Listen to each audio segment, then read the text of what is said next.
이상한 게 이게 뭐 코인을 소각하는데 그럼 코인을 모비커스 회사 가져가서 뭔가 팔아서 그 비용을 대는 게 아닌가. 그럼 이자를 뭐 꺼내 쓸 수는 없는데 좋은 건가요? 그게? 이런 의심을 할 수 있을 것 같아요. 요 금박을 긁어낸 다음에 네. 다시 금박을 덮어서 이게 유통시키면 뭔가 이걸 사기 위험이 있지 않을까에 대한 우려도 있을 것 같아요.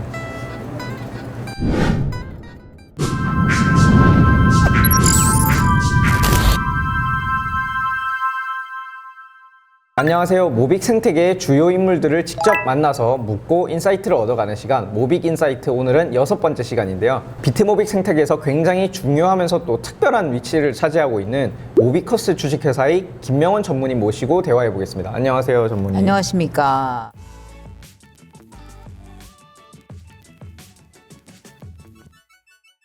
예비 모비커 그리고 모비커 분들을 위해서 간략하게 자기소개 한번. 저는 모비커스 주식회사에서 기본적으로 재무 담당을 하고 생태계 전반적인 지원을 하는 업무를 실행하고 있는 김명원이라고 합니다. 사람들이 약간 헷갈릴 것 같아요. 특히나 모빅을 처음 접하시는 분이나 잘 모르시는 분들은 비트모빅, 모비커스 이게 다 하나의 주체라고 착각하실 것 같은데 모비커스 주식회사에 대해서 한번 설명을 해주십시오. 네, 모비커스 주식회사는 기본적으로 종이 지갑을 인쇄하기 위해서 일단 설립이 된 회사고요. 이벤트라든가 협업 관련해서 지원 업무가 주입니다. 기본적으로 이 종이 지갑을 어쨌든 만들어서 파는 회사네요. 이게 뭔지, 어떤 기능을 하는 건지 좀 설명해 주시면 좋을 것 같아요. 종이 지갑은 인터넷상에서 만들어진 가상적인 주소, 암호화폐 주소를 실물 형태로 구현한 거라고 말할 수 있습니다. 그리고 이게 비트코이너들이 초창기에 종이에 주소를 적어서 거래하던 거에 착안해서 작가님이 만드신 거고요. 그리고 종이 지갑이 에어드랍 때마다 각기 다른 디자인으로 발행이 돼가지고 에어드랍 참여한 사람들이 종이 지갑을 종류별로 모으는 팬덤을 만들기도 했어요. 그러면 종이 지갑이 이게 QR이랑 비밀키가 있는 거고 디자인은 엄청 다양하게 나올 수가 있군요. 그렇죠, 많죠. 금박이 씌워져서 제품화된 거는 제가 처음 보거든요. 그래서 금박의 의미가 뭔지 그리고 여기 QR코드가 뭔지 좀 간략하게 설명을 해 주십시오. 주소를 일단 만들어야 되잖아요. 인쇄하기 그렇죠. 전에. 그러면 인터넷을 일단 끊어요. 끊고 주소 생성 프로그램을 이용을 해서 주소를 만든 다음에 QR을 인쇄하는데 그렇게 인쇄하고 나면은 모든 데이터는 삭제되고 완전히 폐기돼서 없어져요. 피날레 할 때 관련된 컴퓨터를 모두 그냥 와인에 담그면서 그 퍼포먼스도 한번 하셨고. 지금까지 몇 장 정도 발행됐을까요? 지금 대략? 제가 대략 계산을 해봤는데 한 수십만 장 정도 돼요. 오, 지금까지 수십만 장을 찍었지만 어쨌든 이런 의심을 할 수 있을 것 같아요. 모비커스는 그런 걸 잘 파기했다 하더라도 요 금박을 긁어낸 다음에 네. 비밀키를 탈취하고 다시 금박을 덮어서 이게 유통시키면 뭔가 이걸 사기 위험이 있지 않을까에 대한 우려도 있을 것 같아요. 있죠. 그런 우려가 있어서 최종으로 금박을 씌우는 곳이 우리 모비커스 그 전영민 대표님이 운영하시는 삼성 금박에서 하는데 삼성 금박의 특허 기술이 전 세계에 유일하대요. 그래서 이 금박을 한번 벗겨내면 다시 똑같이 만들 수가 없어요. 지금 현존 기술로는 그렇죠. 지금까지 수십만 장을 찍었지만 어쨌든 종이 지갑에 대해서는 사고가 없었다. 전혀 없었습니다. 굉장히 대단합니다. 전무님은 비트코인과 모빅도 여기 보관을 하시나요? 개인적으로? 하죠. 거래소도 분산하고 하드월렛도 사용하고 있거든요. 이 종이 지갑의 안전성을 제가 알고 있잖아요. 그러니까 예. 비트코인 같은 경우는 금액이 워낙 크니까 0.1개 이하 단위로 분리 보관을 하고 몇 장씩 분리해서 비트모빅은 저희 BTC 모빅 월렛 앱 사용해서 임포트를 할 때 그 비밀키는 손상시키지 않고 오픈키로 그쵸. 공개 주소로 주소만. 임포트를 하고 그 종이 지갑을 그대로 다 보관을 합니다. 그러면은 전혀 그 비밀키가 공개될 이유도 없고 보안상으로 안전하면서 동시에 핸드폰에 문제가 생겨가지고 이게 로드가 안 되잖아요. 네. 그러면은 그때 다시 그 새로운 종이 지갑을 새로운 핸드폰에 임포트하는데 중요해요. 대신에 그전 핸드폰에서 비밀키로 임포트한 지갑은 백업을 하지 않으면 다시 찾을 수가 없어요. 그렇게 해서 보관하고 있습니다. 직접 전무님도 쓰실 만큼 믿을만하다. 그럼요. 더군다나 작가님이 강조하시는 모빌리티, 보안성 뭐 이런 얘기하면 좀 그렇긴 한데 증여에도 너무 좋고. 네, 알겠습니다.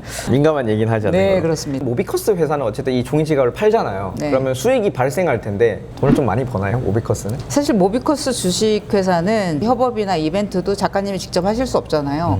그 주체로 해서 만들어진 거기 때문에 기본이 종이지갑 인쇄이긴 하지만 종이지갑으로 인해서 돈을 벌려고 하는 것보다 생태계를 지원하는 거에 더 집중해서 일을 하고 있습니다. 그리고 설립 자체가 초기 주주들이 헌신 차원에서 사실 자발적으로 참여를 한 거예요. 전부 모비커들이고 오 작가님하고는 금전적이든 뭐 주주 관계에서든 전혀 관련이 없습니다. 아까 모비커스 대표님이 전영민 대표님이라 네네. 하셨고 주주들도 언급해 주는데 그러면 오태민 작가님은 대표도 아니고 주주도 아닌가요? 전혀. 그냥 창안자일 뿐이고 모빅 생태계에서 프로젝트의 원활한 진행을 위해서 아이디어 공유라고 하면 가장 정확할 것 같아요. 어떤 정신적 협업 관계인가요? 모빅이 만들어진 원천이 작가님이시니까 앞으로 비전 설정이나 특히 그 고래 사냥이 상당히 흥미로운 얘기잖아요. 누구도 생각하지 못한 거고 비트코인의 불확실성까지 제거해주는 정말 재밌는 스토리이잖아요. 그것도 진행하는 데서 작가님의 어떤 도움이 필요하고 더 나아가서 이제 최종적으로 기업형 블록체인으로 안착하기까지 거기서 작가님의 존재가 필요한 거지 그 외에 갖지도 팔지도 못하는 분이잖아요. 네, 모비커스하고도 당연히 무관합니다. 그러면 구체적으로 모비커스 회사가 돈을 벌어도 어쨌든 생태계 환원을 하신다는 말씀하셨는데 그런 사례가 그렇죠. 있을까요? 기본적으로 에어드랍 초기 때 모비커스 비용으로 무상으로 배포를 했잖아요. 전혀 수익이 없었거든요. 호주 에어드랍까지. 그 후에 이제 다양한 이벤트들에서 사용된 종이지갑 또한 저희가 디자인하고 인쇄를 했고 대신에 거기서 약간의 수익이 나긴 했지만 그것 또한 최근에 우리 고액권 고액권 소각하고 받는 거잖아요. 고액권 만들 때 비용 들이지 않으셨잖아요. 저희가 다 지불하고 만든 거죠. 전혀 금전적 이익은 없죠. 그러면 이 주주들은 이걸 동의를 한 건가요? 이렇게 돈도 안 버는 회사에 어쨌든 자본금을 납입하셨을 거 아니에요? 사실 모르겠어요. 주주마다 어떤 생각으로 했는지 제가 다 일일이 확인하진 않았지만 작가님의 프로젝트를 지지하고 싶은 마음이 있었고 무엇을 하든 한번 지원을 하자, 지지를 해드리자라는 응원의 측면이 있었고 동시에 뭐 조직 생활을 한 분이나 투자를 해본 사람이면 알겠지만 어떤 기업이 설립된 후에 기본 3년 정도는 수익을 내기 어렵다고 봅니다. 배포를 하면서 돈을 벌진 않는다는 말씀이시죠? 이상한 게 이게 뭐 고액권이라는 거를 얻기 위해서 코인을 소각하는데 그럼 코인을 모비커스 회사가 가져가서 뭔가 팔아서 그 비용을 대는 게 아닌가요? 전혀 아닙니다. 소각 주소는 말 그대로 소각 주소예요. 그러니까 거기에 일단 들어가면 빼내거나 유용한 주소가 아니어서 없어지는 거예요. 거기 들어간 코인이 그냥 말 그대로 사라지는 거예요. 작가님의 아이디어에서 시작이 된 건데 모빅 가격을 적정 수준 이상으로 유지하려는 노력도 해야 되기 때문에 특별하게 이제 정액권이라고 만든 거고 정확한 수치 이상의 모빅을 거기다가 담아 놓으면 그 유지 기간이나 금액에 따라서 최대 1년 혹은 최소 1개월 단위로 이자를 지급합니다. 하지만 그 이자는 팔 수는 없고요. 스크래치를 벗겨서 팔 수는 없고 계속 이자가 지급되기 때문에 그런 목적으로 최근에 진행해서 만든 거예요. 그럼 이자를 뭐 꺼내 쓸 수는 없는데 이자가 쌓이면 이게 뭐 어떻게 뭐 좋은 건가요? 그게 그냥 개수가 늘어나는 좋은 거죠. 모빅 콘솔로 전환하는 시기가 오거든요. 그 전에 에어드랍 끝나고 모빅을 락업한 수량도 200만 모 가까이가 되고 그거를 콘솔 전환할 때 전부 전환을 할 건데 정액권도 가지고 있는 사람은 콘솔 전환 자격이 자동으로 주어지는 거예요. 그러면 이제 좀 복잡한데 콘솔이 될 거잖아요, 얘가. 그러니까 비트모빅이 퍼블릭으로 전환할 때 얘가 콘솔로 바뀐다는 건데 네. 그러면 이 고액권을 얻기 위해서 지금 모비커스 회사에 와서 살 수가 있나요? 11월 말일까지 아, 신청이 완료가 됐어요. 그리고 이미 배송 중이고 여분을 가지고 있는 사람들도 있을 것 같거든요. 추가로 산 사람도 있고 그럼 그분들한테 이제 수소문해서 살 수 있겠죠.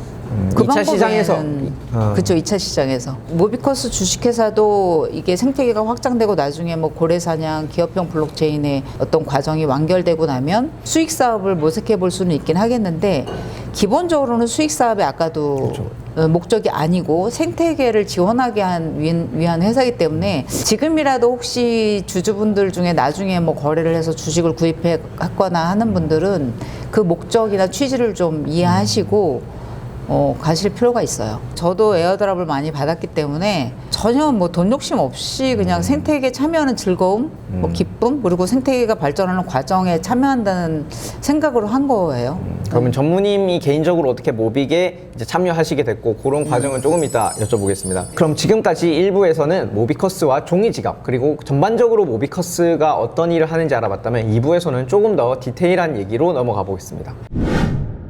민주주의는 뭐 1인 1표 제도가 있고 그쵸. 주식회사 같은 경우는 주주 권리 뭐 이런 게 있잖아요. 근데 그런 거가 전혀 무관하게 주권은 없지만 비상식에 152원이 결정적인 권한을 가지고 있고 특히 중요한 공공재 감독에 있어서는 최종 승인은 모비기가 한다. 그래서 인사권도 상호 견제하고 균형을 맞추는 거버넌스예요.